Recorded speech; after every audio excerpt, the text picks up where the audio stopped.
салом бинандагони азиз, имрӯз 5 апрели аст ва сархатти хабарҳост. манзуратон аз студияи марказии радиои Озодӣ. Дар дақиқаи баъдӣ дар баробари дигар мавзӯъҳо оиди барфрезиҳои баҳорӣ дар Тоҷикистон, ҳушдори мақомоти тоҷик ба ширкатҳои ҳавоии Сомон Эйр ва Ютер барои баланд набурдани нархи билети душанбе Москав, тақдими шаҳрвандии Русия ба тоҷикон ва электронӣ шудани патент дар пойтахти ин кишвар хабар медиҳем. бо вуҷуди фаро расидани моҳи дуввуми фасли баҳор дар Тоҷикистон, ҳавои сард ва барф боқӣ мемонад. ҳавои номусоид ба соҳаи боғдории кишвар зарари худро расондааст. ба гуфтаи мақомоти вилояти Суғд, сард шудани ҳаво ва барфборӣ дар баҳори имсол боиси сармо задани наздики 27 000 гектар боғи зардолу дар шаҳру ноҳияҳои ин вилоят шуд. боғпарварӣ як бахши асосии кишоварзӣ дар Суғд ба шумор меравад ва ҳазорҳо боғи дарахт аз ҷумла зардолу ангур дорад. ҳар сол аз ин минтақаи шимолии кишвар беш аз 10 000 тонна меваи хушк ба Русия содир мешавад ки қисми асосии он зардолуи хушк мебошад.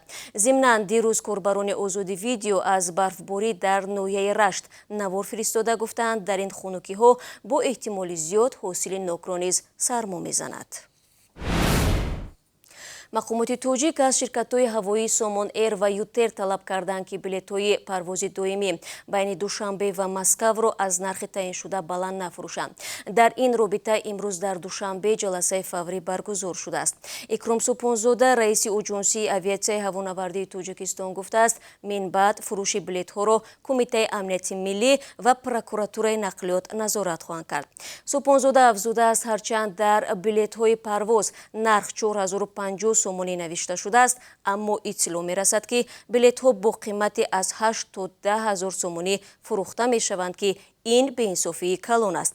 ёдовар мешавем, аз 1 апрел расман ба парвози доимӣ байни Душанбе ва Москав иҷозат дода шуд. дирӯз ширкати Сомон Эйр якида шаҳрвандони Тоҷикистонро ба пойтахти Русия бурд. парвози навбатӣ фардо дар назар аст.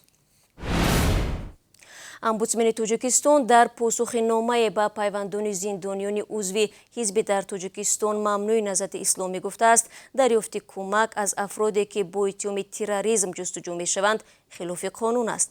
17 марти имсол 4 нафар аз наздикони зиндониён дар номае аз омбудсмен хостанд шаҳр диҳад ки бо кадом асос онҳоро аз гирифтани кӯмак аз пайвандонияшон ки дар хориҷ ҳастанд маҳрум карданд.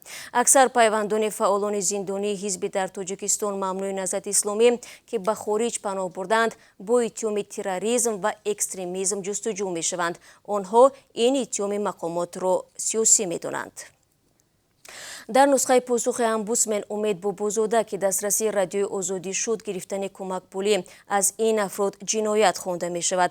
ин нома баъди он навишта шудааст ки мақомот чанд нафарро бо иттиҳоми муомилоти молӣ бо гурӯҳҳои ифротгарову террористӣ ва ё дарёфти кӯмак аз онҳо зиндон карданд.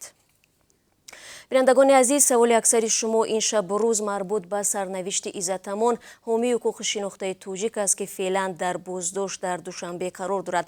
ҳамкорони мо ин масъаларо дар мадди назар доранд ва дар сурати ба даст омадани иттилои нав ҳатман шуморо дар ҷараён хоҳем гузошт.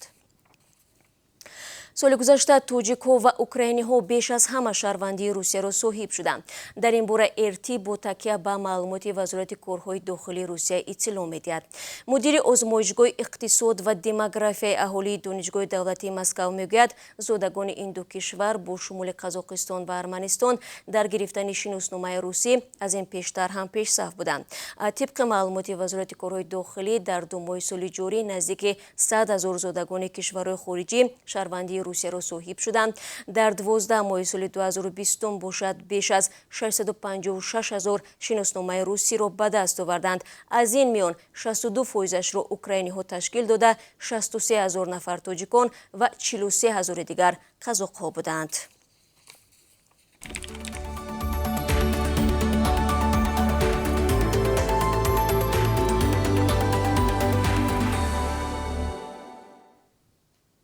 در روسیه میمونیم. در مسکو پاتنت های کوری رو الکترونی میکنند.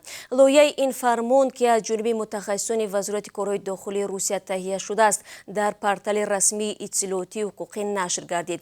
انتظار می رود شکل الکترونی پاتنت در سال جاری مورد استفاده قرار بگیرد. گفته می شود این اقدام پرداخت پول پاتنت را برای مهاجران آسان می کند. مهاجران به پاتنت حق کار در روسیه را ندارند و در صورت نداشتن آن جریمه و از قلمرو کشور اخراج می شوند. مقامات روس می گویند حالا مهاجران پاتنت را بدون رمز الکترونی می گیرند. شکل نو باشد این حجت را از قلبکی نمودنش محافظت می کند. در نویه کوشونیون 11 عضو یک عائله از زنبورق زهرآلود شدند. در این باره وبسایت فرج نوشته است.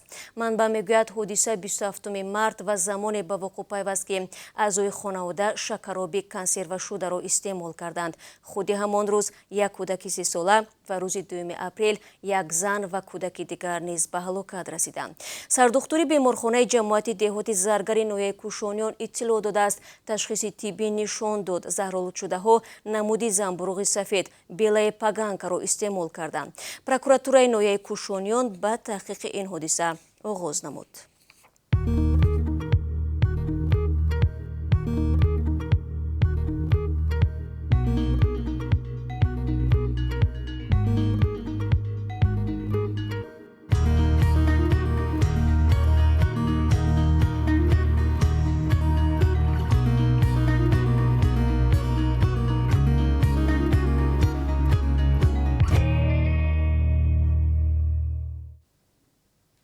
سرخط خبر هست منظور شما.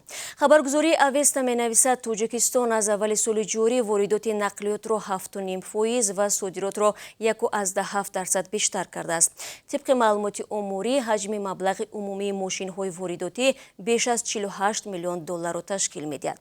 تاجران ماشین این روند را به بیشتر شدن طلبات در بازار داخلی ربط می دهند. این هم در حالی است که از آغاز امسال نرخ سوزشواری تا رفت بلند می رود. به تاجیکستان اساساً خودروهای دستی دوم آورده می شوند که نرخشان نسبت ماشین های نو ارزان تر است. واردات نقلیات سبکرو اکثراً از کشورهای اروپا و بالتیکا و ماشین های بارکشان از چین صورت می گیرد. گروهی از افراد ناشناس در آمدگاه دهلیز منزل رئیس حزب نوتاسیس حقیقت و ترقیات ازبکستان پروفسور خیدرنظر علقولوف را بستند. علقولوف گفت این گروه تقریباً از 20 نفر عبارت بود و از وی خواستند دفتر حزبش را بند و فعالیت سیاسی را قطع کند. روز 31 مارس دو شخص نامعلوم به فعالان حزب حقیقت و ترقیات در نزد بینای حزب حمله و جوانهای حزب را شکستند. علقولوف گفت صرف نظر از این حمله ها جمع‌آوری امضا برای به قیدگیری حزب ادامه دارد. رئیس حزب می‌خواهد حجت‌هایش را روز 7 اپریل برای ثبت نام به وزارت عدلیه ازبکستان سپارد. علقولوف گفت تصمیم دارد که در انتخابات پرزیدنتی ماه اکتبر سال جاری نامزدیش را پیشبری نماید. سازمان جهانی تندرستی در عرفه شروع آغاز ماه شریف رمضان از مسلمانان دعوت کرد که قاعده‌های معین بهداشتی را رعایت کنند تا اینکه مراسم‌های دینی باعث پنجشنبه بیشتری کووید 19 نگردد. از جمله توصیه داده شده است که همه چهاربینی‌های عمومی باید در هوای تازه با شماره محدود اشتراکچیان و دوامناکی کمی وقت گذرانده شوند. در مسجدها باید دستشویی‌ها با صابون، مواد دزینفکسیونی تامین باشند. فعلا قرار شورای علمای تاجیکستان در مورد روز دقیق آغاز رمضان که احتمال از هفته آینده فرا رسد صادر نشده است. انتظار می رود فردا در جلسه شورای علما سنه دقیق اعلان شود.